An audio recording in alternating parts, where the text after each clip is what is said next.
বাচ্চাটা যেন কেমন কেমন হয়েছে। হ্যাঁ, আমার তো মনে হলো চোখ ফুটবে না কি কানা হয়ে গেল, কিছু বুঝি না। এই বাচ্চাটা অবশ্য খুব সুন্দর হয়েছে। সবাই খুবই সুন্দর, তার নিজেদের বাচ্চা নিজে আদর করছে। আমাদের বিড়ালটা অনেক ভালো, কদিন পর পরই বাচ্চা দেয়।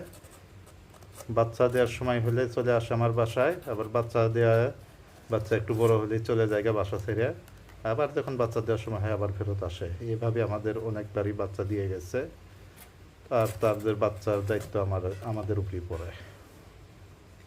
এভাবেই চলতেছে এই বিড়ালটার জীবন।